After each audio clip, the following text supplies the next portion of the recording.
Hi, everybody. Hey, Bill. Hey, Robbie, how are you? Doing awesome. Awesome, good. I love that microphone, man. It sounds like you're in the room with us. All right, let me just make sure all our settings are good to go. Looks like we are.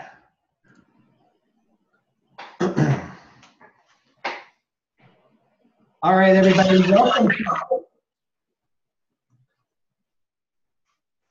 to the live webinar this Thursday evening, May 24th. Is anybody else hearing feedback? I'm sorry. Let me just A little bit. little bit. All right, thank you. I'm going to mute everybody again. So, Robbie, you'll have to unmute yourself one more time. All right. All right, everybody, welcome to the Thrive Live webinar this Thursday, May 24th. I'm very excited to introduce you to our special guest tonight, Mr. Robbie Samuels. He's the author of Croissants versus Bagels, Strategic, Effective, and Inclusive Networking at Conferences. Hey, we're twins. I just finally got my copy in the mail. I had a Kindle version of it. So Awesome. yeah, I love to make notes in it. So this has worked out really great for that. Guys, let me tell you a little bit about how the format will work, and then we'll dive in and we'll talk to Robbie a little bit. So we're going to talk about the importance of networking and how it directly applies to your mobile notary and loan signing business for about 30 to 45 minutes. And then we're going to open it up to about a 15-minute Q&A session where you can ask Robbie and I any question that you might have about your business and how the specific strategies that Robbie's going to share with us. So without further ado, Robbie, thank you so much for sharing some of your very valuable time with us. I know you're very busy. Welcome. Well, thank you so much. And thank you so much for inviting me to be part of this community. I'm looking forward to it. Awesome. It's my pleasure. Well, let's just dive in first, because number one, I have to tell you that the reason that I got connected with you is because not only is there a delicious croissant on the cover, which is one of my favorite foods, but also I was looking for a way to tap into my step out of my introverted self a little bit, because I knew I had a big, intense training and networking opportunity coming up. And this book helps me out so much. So maybe you could tell us what's so important about networking and why you chose to focus on such a niche on that. So I was just actually speaking to someone about this and how really it comes down to the idea that networking is a marketing strategy. And it's not something that we usually think about. Often we think of networking as like a necessary evil, something that we should do when we have time for it. The reason I chose conferences for my first book is we spend a lot of money, time, effort, and energy to go to conferences. And so you want to make sure you get as much value out of that experience as you possibly can. Most people logistically arrive. They book their plane, they book their hotel, they get themselves there, but they don't really have a strong sense of purpose, a really clear set of goals. And at the end of a long weekend, they don't really know whether it was worth it. And so I want people to be more thoughtful, strategic, and effective as they're doing that. But I have a particular brand of networking that I talk about, which is about inclusion as well. And so to me, going out of your way to meet people who are not like you is so valuable. But if you put them off in a way, like as you greet them, you make them feel like they're an other and they don't belong, they're not going to stick around and they're not going to stay a connection. So that's kind of a little background as to how I approach this. But I really think fundamentally networking is a marketing strategy. And so it can't be a nicety. It has to be a must-have that you really, really know how to use it and use it well. Yeah, I can see where that would be a very valuable tool. And while we're talking about that, I'd like to hear how you came up with the title and how it pertains to your book. Mm-hmm. So Croissants versus Bagels is a concept that I started sharing about a decade ago. I do a session called Art of the Schmooze. It's my signature session, and I've just been doing it for so long. And in there, I talk about body language and foot positioning, because I believe that if you're going to make the effort to leave the house and all that entails, right? And for those introverts who are listening in, that's a lot of work just in itself, getting out of there, right? Yep. Getting all done up, you know, and showing up somewhere. You want to make sure that you have the intention to actually meet people, because honestly, you can stay home and learn content you can find anywhere. You don't need to actually leave the house to look for content. But for actually making the effort to leave the house, you should not just have great content, but should make great connections. I think our body language is often too closed off. And so we're making it hard for people to approach us. So imagine for a moment a networking event, and you can see people sort of standing in those clusters. A lot of people are standing in those tight sort of huddles, those shoulder to shoulder circles that are impossible to break into. That's the bagel. If one person in there opens up their body language and makes space for others to join, that's the croissant. And that's the metaphor for, as you're kind of coming in, you've got to sort of open yourself up. But it's not just a metaphor, it's a literal thing. Like if you do that, people will have an easier time approaching you. But also as you enter a room, you can sort of scan the floor and look to see how are people standing and try to make your way into the more open croissants versus trying to break into those like so tight bagels. You know, they're like a bagel with locks, impossible to get into. Yeah. So it's just it's a mind frame and a mindset, but also a really particular strategy. Yeah, that's I found that particularly helpful for me because I am the introvert, and I know a lot of people have a hard time believing that, but I do struggle in these conference types events.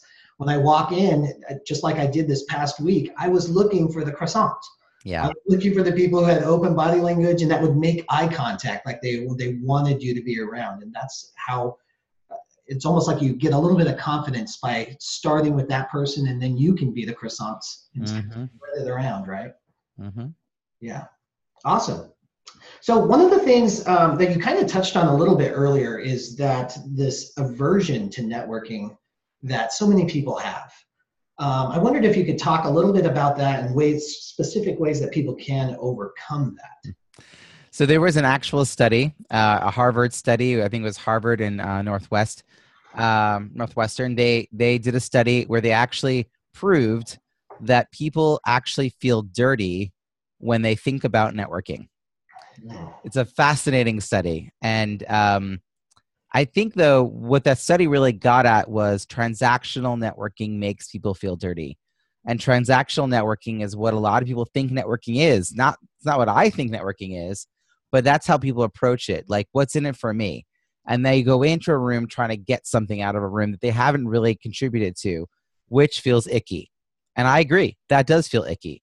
The people in the study who didn't feel that way were the senior management who were coming into a networking space ready to give, ready to offer, having resources to share, make connections and introductions they could make. They didn't feel icky about it at all. They felt great about it because for them, it was about building relationships. And so the mind frame here, the mindset here is that you need to be thinking about what you can offer as opposed to getting. I mean, my background's fundraising. So I would never have walked into a room and immediately gone up to someone and asked them for $5,000. Like no one would expect that to work. In sales, that also doesn't work. You know, when you're building your business and you're asking for favors and you want someone to like write an endorsement for your book, right? Or things like that. You can't just go out of the blue and ask someone to do something for you. You have to be offering value all along the way. And so I think people hesitate to network because they have a really bad sense of what it means, networking, but also they don't see it as a marketing strategy. They don't see it as a necessary part of their business.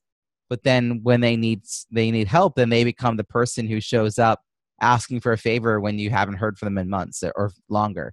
So I really think it's something you have to be doing continuously so that in the moment that you need it, it's there. And that's the thing. Like I recently had the opportunity to interview Jordan Harbinger, who is the former host of Art of Charm, which is an 11-year long podcast with millions of downloads. Wow. And that whole business fell apart in a somewhat, public way. And he launched a new brand, a new podcast. All along, he's been networking and building relationships. So he never thought he'd be in the position of needing to start over. No one ever does.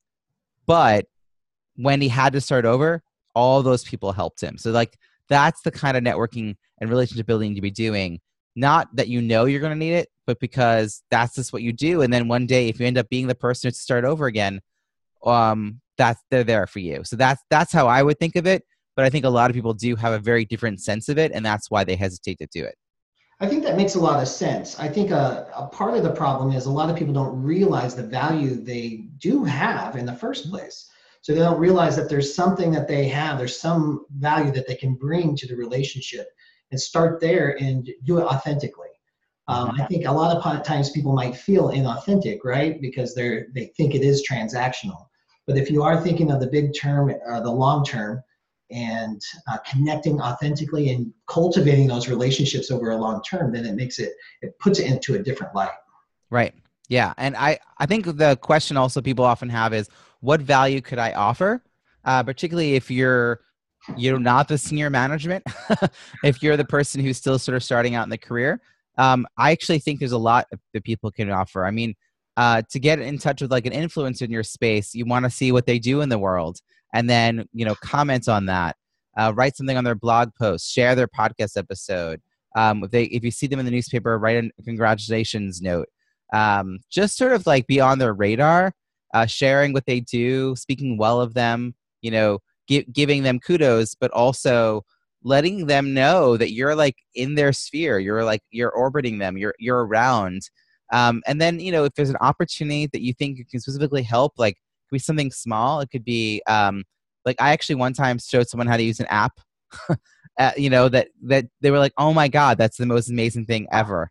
And, and now they're going to use that app every single day and think of me. Yeah. And for me, it was like, we were at a conference just standing there and I was like, oh, it'd be really helpful. Have you ever thought of using this? And I showed them how to use it. And that's like, that's that little thing. That's an offer. That's a valuable thing that you can do.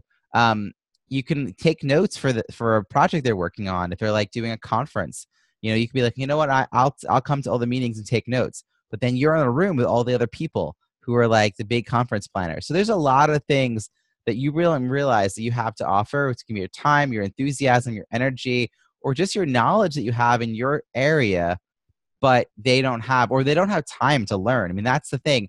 Apps are a good example. There's a zillion of them. Most people aren't going to take the time to go looking for them.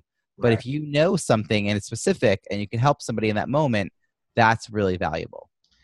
Yeah, I can totally see that. And in our particular industry, as mobile notaries and loan signing agents, we're constantly looking for ways to connect to escrow officers or closing agents, loan officers, real estate agents, and stuff like that. And the instinct is just to immediately just email them or contact them and then just pitch how great we are and forget that we can find ways of adding value by doing a little bit of research. Right. And one of the first points you make that I think is really valuable, and I want to bring it up right now kind of in the beginning, is that you said that networking can take place anywhere and you can share some of what, share some of what you mean by that, because that was really profound to me, because I think we forget that networking is literally something that's happening every day. Every day. One of the things I'd like to point out is that your best friends were once strangers to you. Yeah, that's huge. And so everyone who tells me, I don't know how to network, I don't know how to do this, I'm like, you're not a hermit. Like, you develop friendships. You have had conversation. You know how to do this. So what I mean by you can network anywhere is that a conference is a really specific place that you go to network, with that intention. There are certain meetings, like chamber meetings, that you go to network. But I had a client who went and volunteered at a soup kitchen. And she's a professional woman in her 50s. And she's standing there and she's a super shy introvert. And she's chopping some vegetables and she's standing with 4 or 5 other people. And she suddenly has a moment of awareness and thinks, oh, wait, looks around and realizes that everybody standing around the table is a professional in their 50s. And she's thinking, what would Robbie tell me to do here? And she's like, okay, I have to talk to them. And so she started a conversation with them.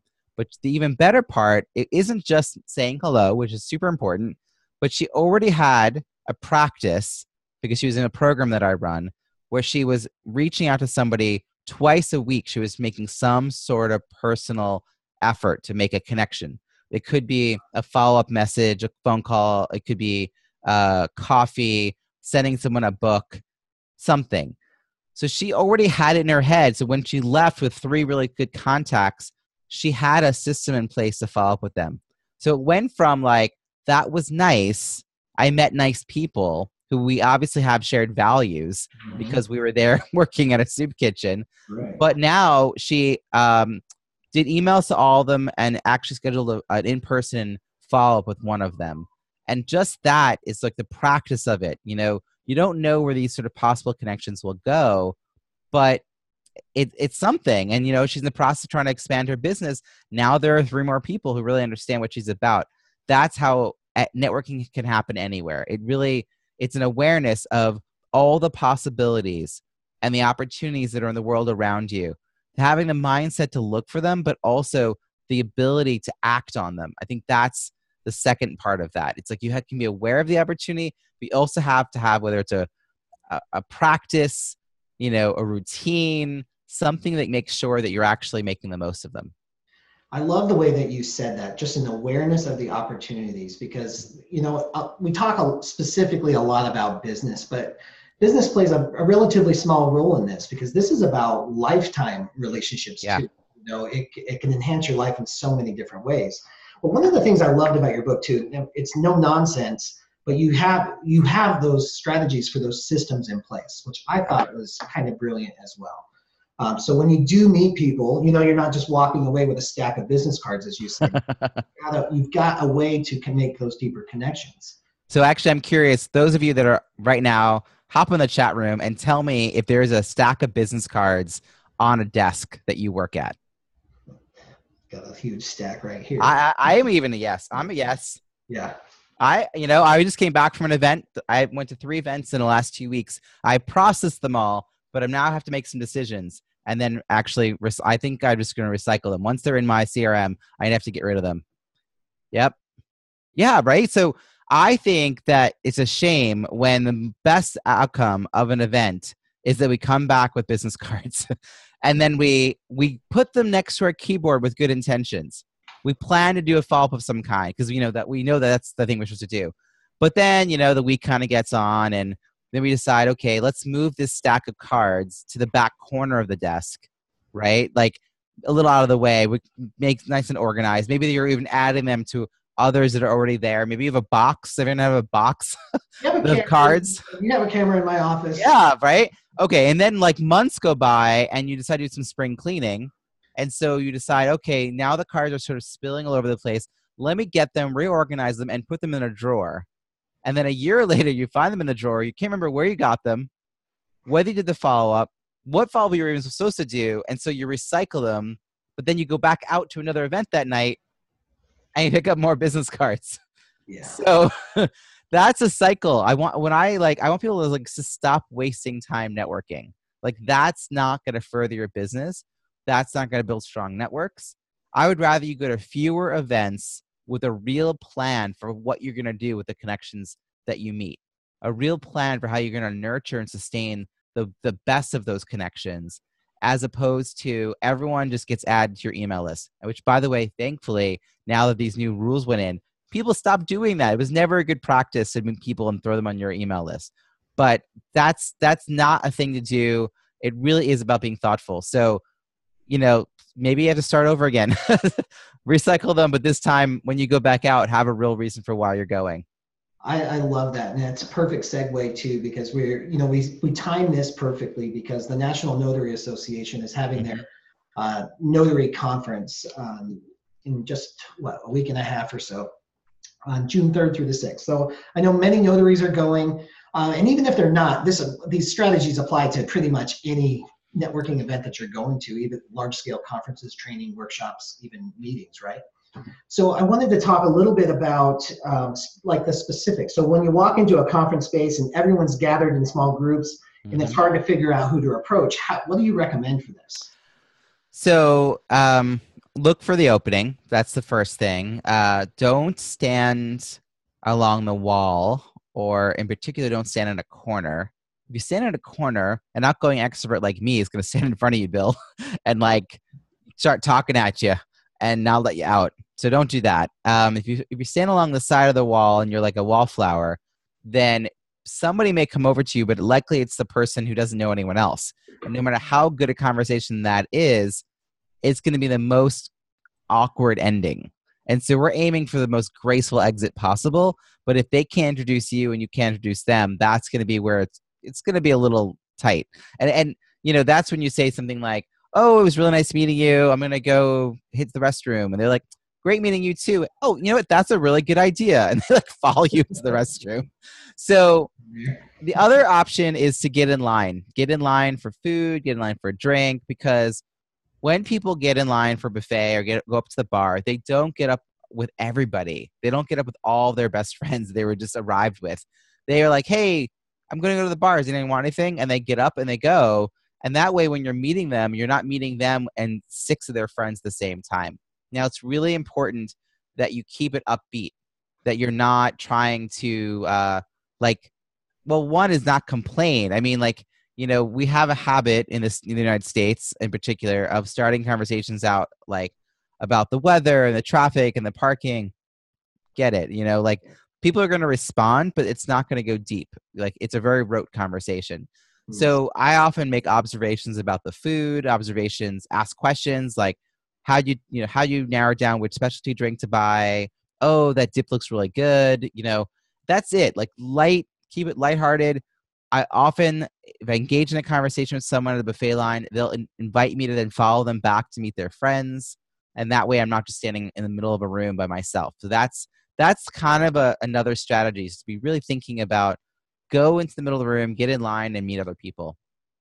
All right. Are those the small networking moments that you're talking about in your book, or do you? That's another piece of that. Since you are going to the NNA conference, there's actually a particular moment that I want to talk about at conferences.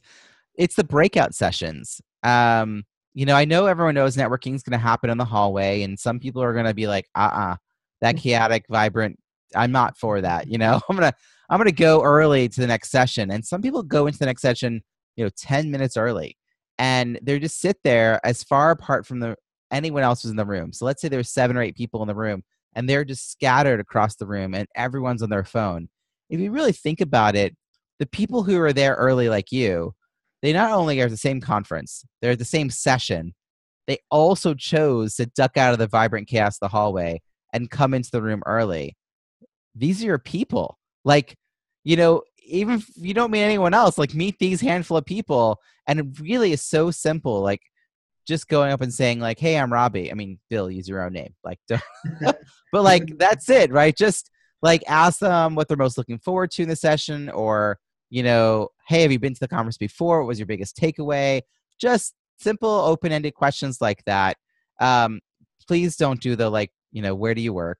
What do you do?" kind of question, but just to get people engaged. Now, occasionally, 1 out of 100 times, someone is busy on a work email or something. But most of the time, honestly, people are flipping through Facebook or playing an online game, scrolling through email, and because they don't know what to do with themselves. If the room is quiet, everybody who comes in will stay quiet. Even me. Even if you and I were coming and talking, I would walk in a room and I'd be like, "Oh, okay, we're all going to sit down now and get on our phones." Yeah. But if the room's got a little bit of vibrancy, then as people come in, they're going to engage. And so I've done this as the speaker, kind of started the conversation. I've done this as a guest or a participant in the room, and started up. So part of it is having a host mentality. I want people to be engaging, having a good time. So I as often as possible play the host role. And then the getting in line is actually sort of part of this, because if you go and say hello to the speaker at the beginning, because you did your research and knew who they are, then at the end, when everyone else queues up, you don't have to stand passively in line waiting to say hello to them. You sort of stand off to the side of the line, you ask an open-ended question or make an observation.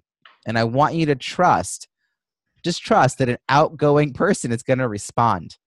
And then you're going to be in a conversation with 2 or 3 people. And the reason to do this, Bill, is that as you leave that breakout session, no matter what's happening next in the schedule, it is a networking opportunity. Whether it's just passing in the hallway from one session to another, it's lunch, is networking, or it's a reception afterwards. why would you want to go by yourself back into the hallway to try to figure out where to stand? Better to walk out of that room with 2 or 3 people that you have already had a shared experience with, you've already chatted with before and after the session, and now that's who you're going to have lunch with. That's who's going to introduce you to other people they know, colleagues that are walking by. So that's what I mean by a small networking moment at conferences. And I outline this in some detail in the book. That's amazing. So what's occurring to me is how you keep track of all these conversations and who's who for future follow-up or whatever. So I don't keep them all on the same priority level. I'm sure you've had the experience, Bill, of you're standing in one of those tight circles. Some guy starts handing out his business card. Then everyone starts handing out their business card. It suddenly feels like you're at a poker game. You're like, okay, now I've got like 6 cards. I don't want those random cards to have equal weight to the cards that were given to me in exchange after a more meaningful conversation. And so I will say that this is where men have a little privilege because we have pockets. I've often joked that women won the right to vote 100 years ago, and they still don't have the right to pockets. So for the women who are listening in, you really do have to plan ahead what your outfit is, because it's quite likely that if you don't think about it, you're going to end up with an outfit that doesn't have pockets. It's sort of a default for more professional wear that are professional clothing designed for women. If that's the case, you need to add, I don't know, like a jacket or a sweater that has pockets, or carry a smaller bag, not the big bag that we all have, because you're not going to carry that one around. And the danger is that you're going to have a moment to hand someone your card, and your cards are going to be like somewhere far away. And you're going to be like, hold on a second, I'll be right back. And like, the truth is, they're not going to wait for you. So you have to have them with you and within easy reach. So the cards that I receive, I turn the corner on the ones that are higher priority.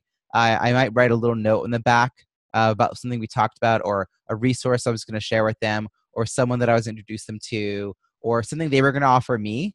If they were like, oh yeah, I'll let you know, I'll follow up with that. I'll make a note of that as well. And I'll put those in a separate pocket because I have lots of pockets. But even if you had one pocket, you'd use an elastic band or a hairband to kind of keep them all together. Your cards are on top, their cards on the bottom. That way you're not like accidentally handing out someone else's card. And by turning the corner, when you get home, you drop all the cards on a table, and the ones that have the corners turned up are going to sort of stand out. Now, that's like part of the strategy. The other part is actually what you do before you even go to the event.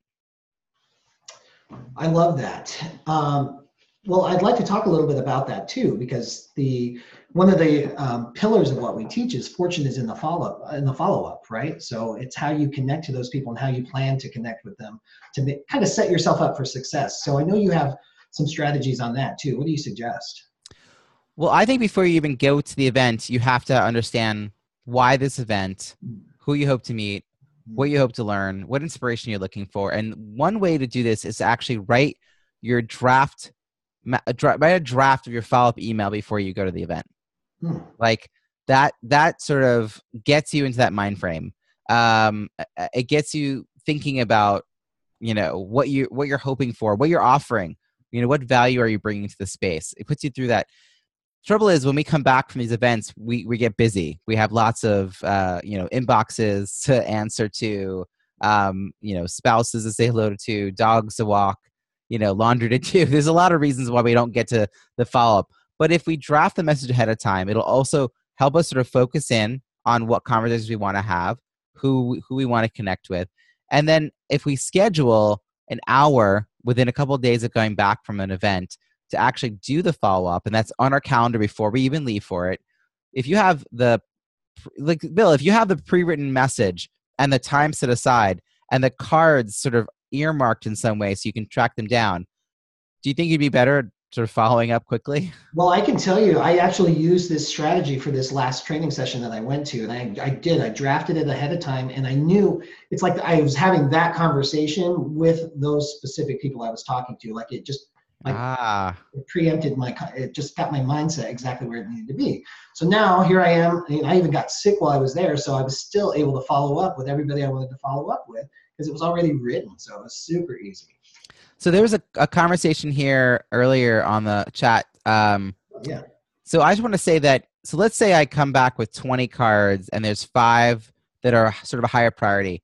I will invite all 20 of them to connect with me on LinkedIn because I have a sort of open LinkedIn policy. And I feel like if they were at the conference, they're the kind of people that I don't know exactly why I need to know them or exactly what the connection is. We didn't have maybe enough of a conversation to figure that out, but I'll invite them to be part of that LinkedIn network.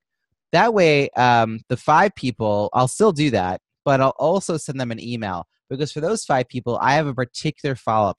It could be a question, it could be a request, it could be inviting them to something, or making an introduction for them, something specific. I used to send follow-up emails to everyone, but if there's no ask, there's no reason for them to hit reply. It sort of just dies right there. So if I don't have a really clear sense of like why I want to reach out to this person, I'll do the LinkedIn request. And in the LinkedIn request, I will say a little bit about what I do or why we might want to connect because you have the option to write a note, which I think is really important.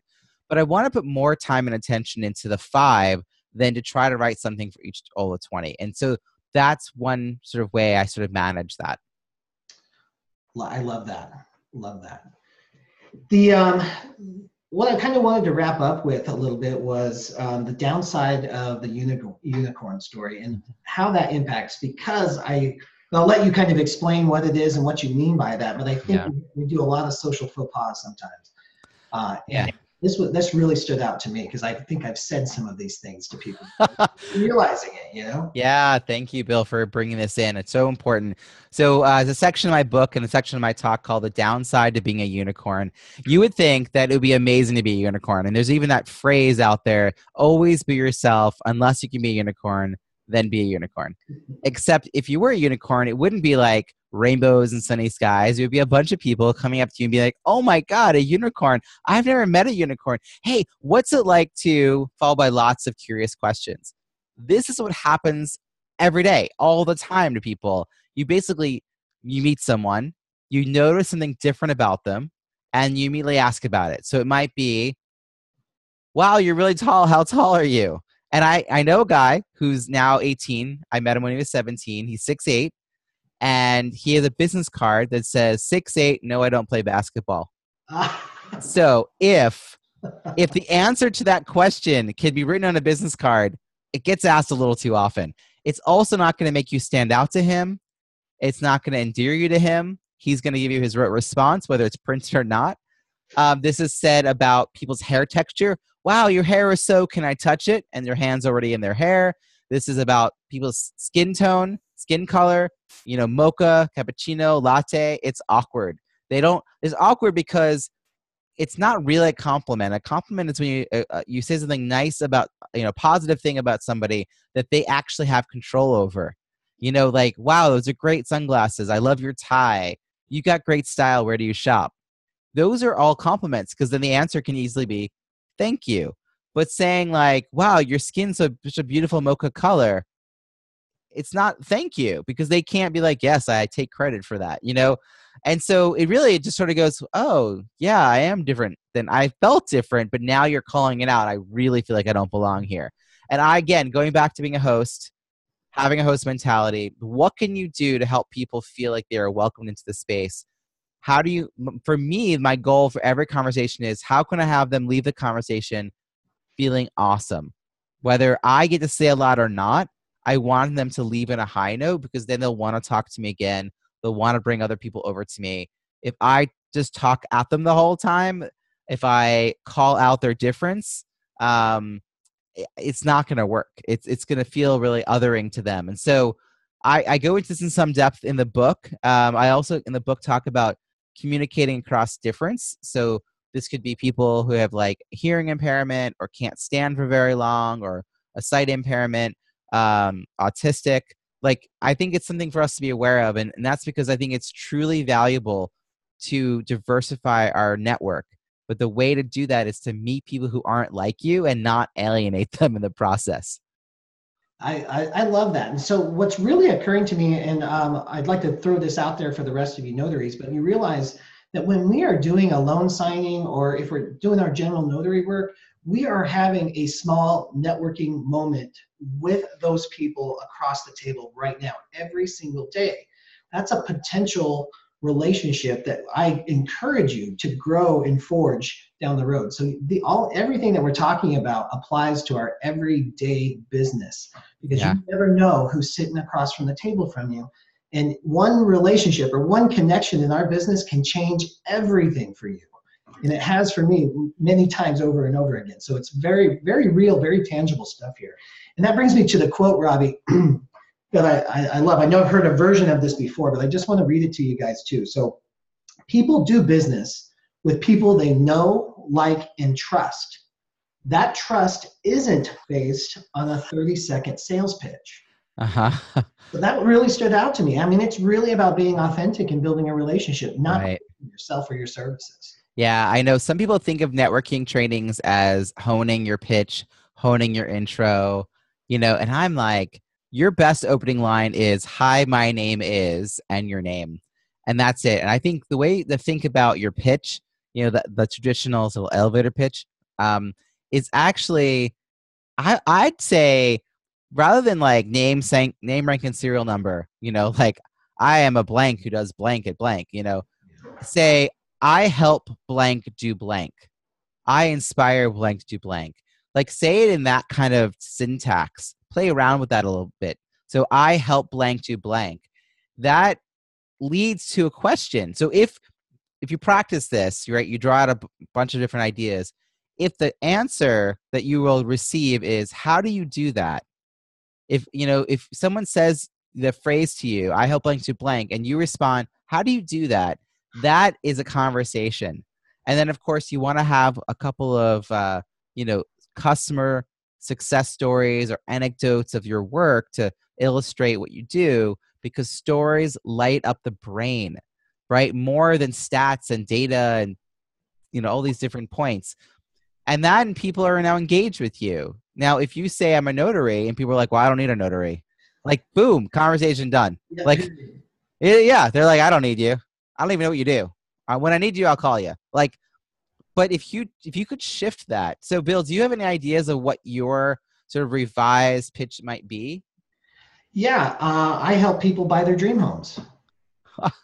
Yeah. How do you do that? Like, There we go. yeah. Yeah. Yeah. I think with a little more thought, you could really get creative about this, and whatever your specialty or niche is, you could really get specific about that and get people excited about being a notary again. Yeah. Well, and because the thing is, you're really like, you're in the middle of some of the biggest transactions people have in their life. Yes.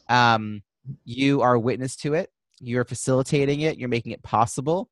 So you can actually put a lot of real excitement and joy into this and get people like, oh, like they just hadn't thought of that work in that way. Someone once recently told me that the way I talk about networking makes the topic sexy. And I just wonder if you could like do the same thing for notaries. Well, I'm going to try. Maybe I'll unbutton a button here and we'll get started.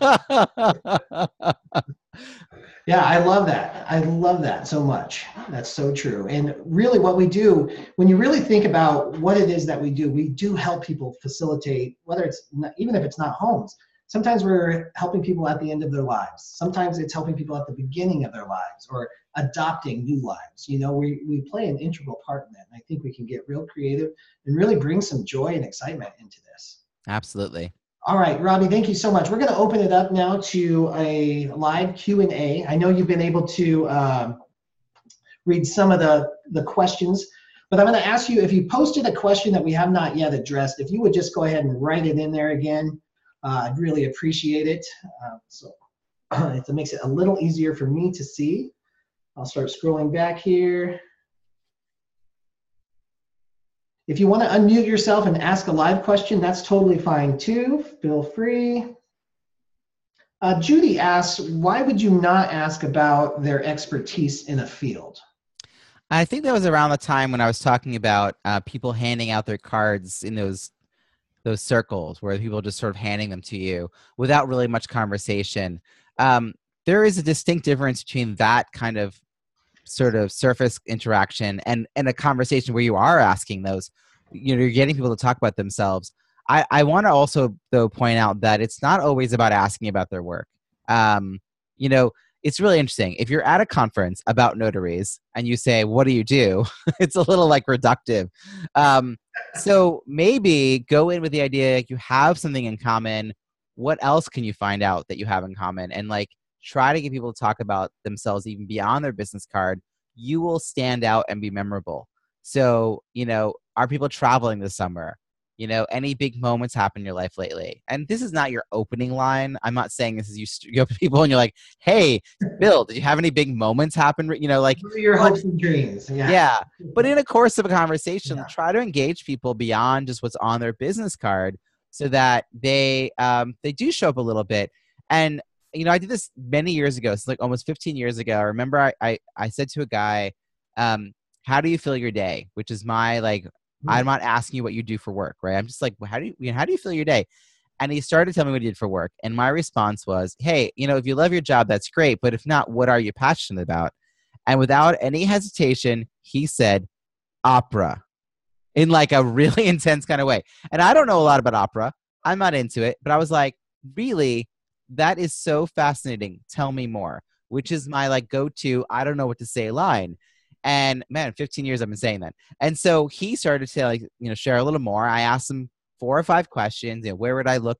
Where would I watch it and hear? I'm new. Like, what should I start with? I've seen one. What else should I see? Hey, was your family involved?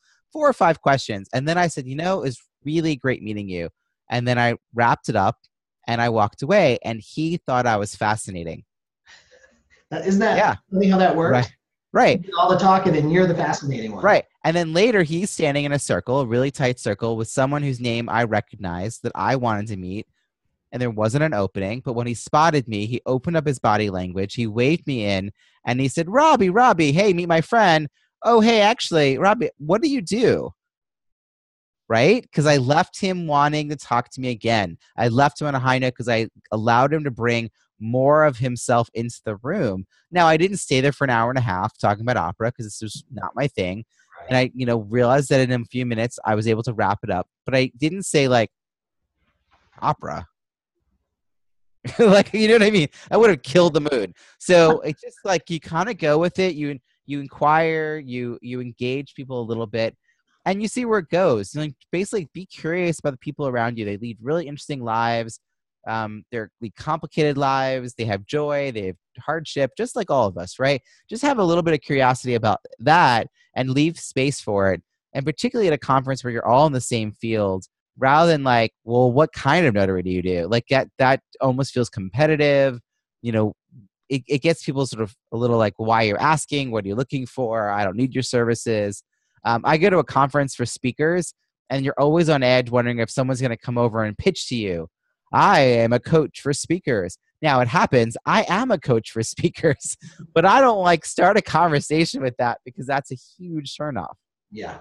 Big time. And, one of the things that we talk about, even when we're trying to attract clients, escrow officers, closing agents, whatever it might be, you're trying to authentically connect to the human being behind the title. Mm-hmm. They're normal people. They've got thoughts and feelings and fears and life's happening, and they desperately want to connect with somebody too. And if you can find a unique and creative way to tap into that, your business will soar. And not only your business, but your life, these long-term relationships. Yeah. I mean, I don't know if you've ever had this happen, probably, that someone that you initially met through a work relationship became a friend, and that line gets a little blurry, and it happens because you made space for you each to know each other beyond, again, the business card or the transaction. The transactional approach to networking makes people feel icky. Go in there and build relationships. Now, when I go to these conferences or I go to a networking event, I don't go with the intention of selling anything. I don't think I'm going to like immediately walk out with a new client. But you know what? I've been at it for a long time. Eventually, that's where my business comes from. My business is all word of mouth. You and I connected through an online group because I was offering and sharing in the group. And you and I didn't even have a direct connection until you asked me to do this, but you saw me in that space. So this opportunity came up because I was like, hey, I'm in this space. Let me offer some stuff. Let me offer an opinion. Let me offer a resource. Let me, give feedback. Let me offer encouragement, and that's networking too. Like networking, again, when I say it happens everywhere, I include the online spaces. that the best practices that I'm describing for in-person absolutely apply online. If you're brand new to a community, like a Facebook community, a Facebook group, and you immediately try to like get something out of it, it's just not going to work. And it's true if you walk into a actual conference and you try to get out of it, doesn't work that way. And then you'll be like, well, this doesn't work. Networking doesn't work. Yeah, scammy, like salesy networking doesn't really work. But, you know, building relationships it's an intentional thing. It takes time, but it pays off because then people will know you, they trust you, they share your name, and word of mouth referrals is the fastest way to grow your business. You know, people trust those referrals, and they are ready. That person's like much further along and ready to work with you than someone who, I don't know, saw an ad in a newspaper. So just like keep that in mind, like the money that you're and time you're spending on marketing, if you put some of that money, time, and energy into networking, wow, you know, like there could be huge results in the end.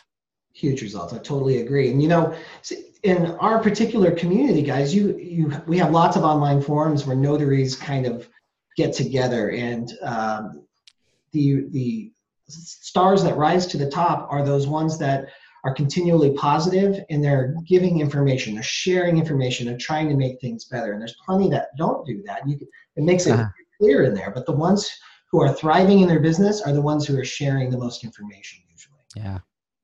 Well, I practice what I call the philosophy of abundance.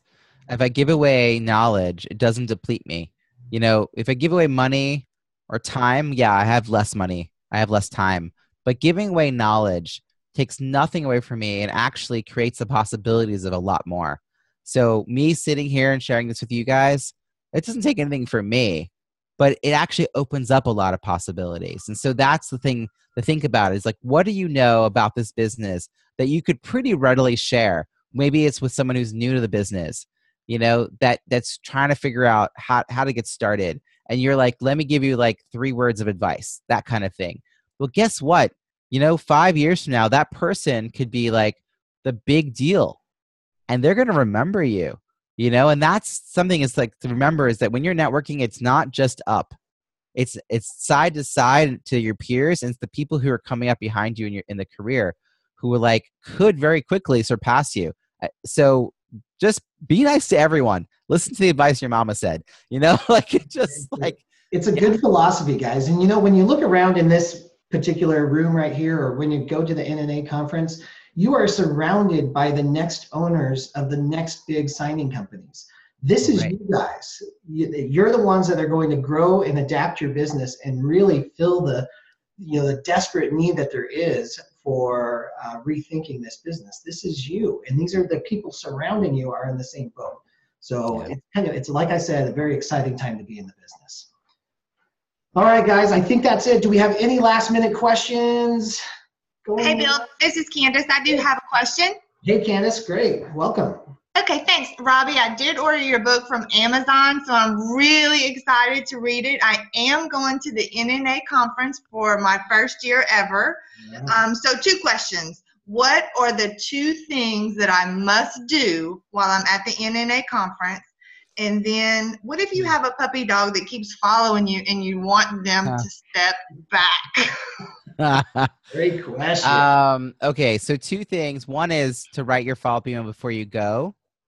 And the other is to schedule your time to do the follow-up after.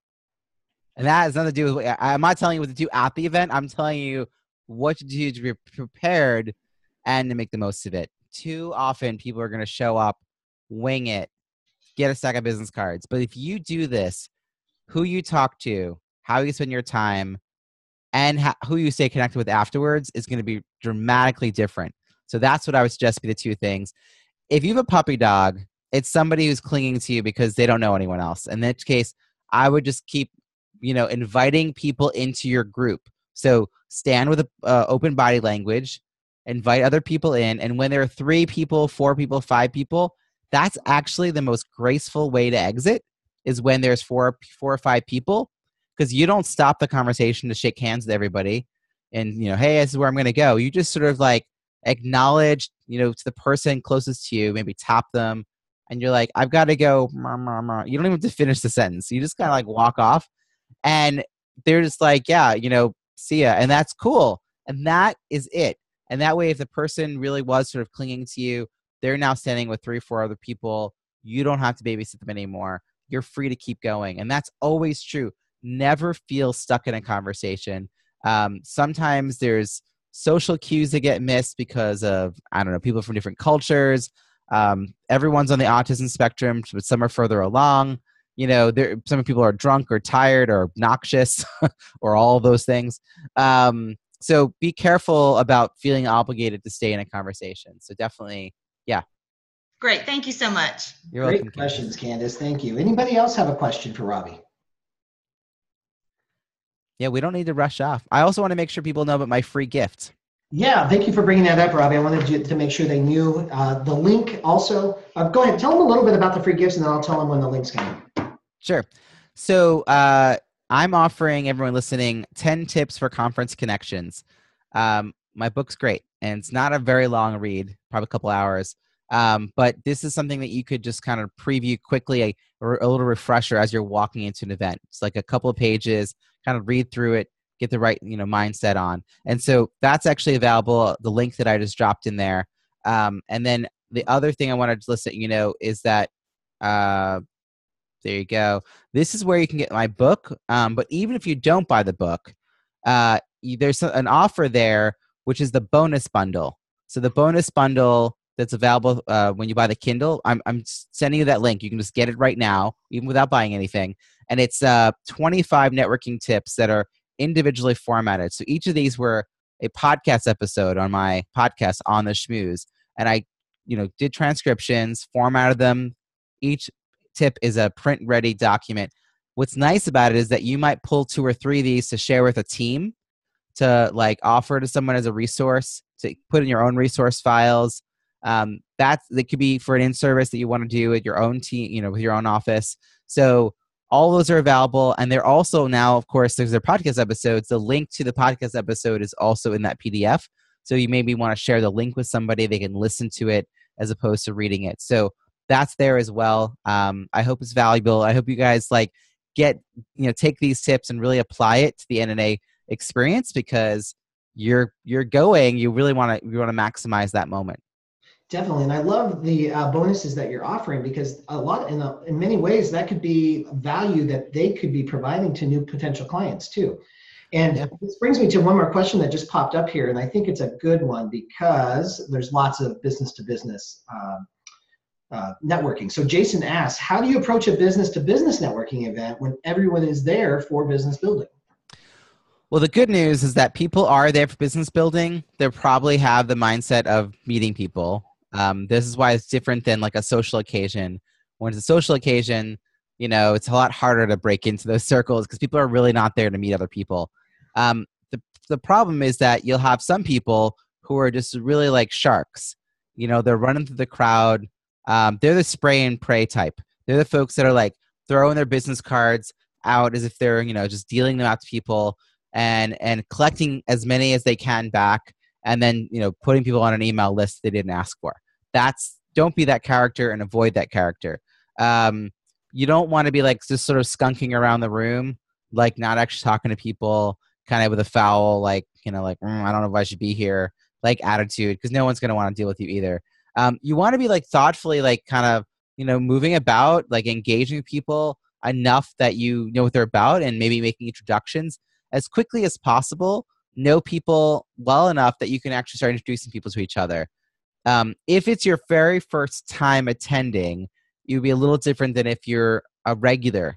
So if you're brand new to the space, then I want you to be thinking about sort of all the tips from earlier about navigating, not going up to the wall, that kind of thing. But if you're a regular, then you really do have the host mentality, I hope. You really think of that as your role, and then go in with the purpose of actually helping people get introduced to each other, making connections possible for people. By serving that, by putting that first as opposed to your business first, that's actually going to attract quality people who want to work with you. And it may at first sound a little counterintuitive, like, wait, I'm going to go around helping other people make connections and make business? Yeah, because they're going to remember that you made that connection, and then they're going to want to like stay in touch with you. They're going to see you as a valuable member of their network because you're a connector who's thoughtful. And so that kind of effort is going to get you far more in the long run than just spamming people in person with your like pitch. I know people that like don't even stop shaking hands, and they're spewing their pitch at you while they're still shaking your hand, and you're like, you don't even know if you like. They don't know if you want to know this information. I've had this actually a lot from real estate professionals. I'm like, I'm not interested in buying a home. Oh, first time home buyer, blah blah. And it's like keep going, and you're like, I'm not what? So that's where I think like going in with that kind of a different attitude is really going to be helping you get more out of the experience than just trying to like sell a service.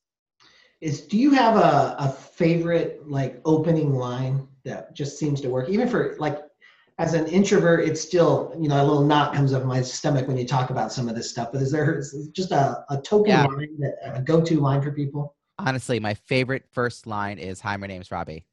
And I often follow it up with, how'd you hear about this event? Okay. Because it's open-ended and it'll never be stupid, no matter who you ask it to. No matter how long they've been going, they can ask it. Now, just be thoughtful about, listen to what they say, ask the next question. Don't be like, I'm going to ask you my rote 5 questions, like engage. I also like, if it's clear from like the number of ribbons that they're wearing, that they've been going for a while, I might be like, what keeps you coming back year after year? Like, what was your biggest takeaway like the last couple of years? Like what's actually had an impact on your business? Now, the interesting thing about this question is that a lot of people who go year after year aren't always good about implementation when they get home. So it does sometimes go, last year I got this really great advice that I still need to do. And so that's always interesting. Or if someone's been going for a while, it's like, what should I not miss? You ask somebody, you're like, I haven't been before. And one of my favorite exit lines is actually kind of different. It's on that twist. I don't really know that many people here. Is there anyone you think I should meet? And then people often brainstorm with you, and then you're like, oh, great. Would you introduce me? And then they'll do that. And that way you're being sort of handed off to maybe not the best connection in the world, but a better one than if you were just sort of randomly picking someone in the room. And by doing that, I've leapfrogged through the room to more and more my ideal connection.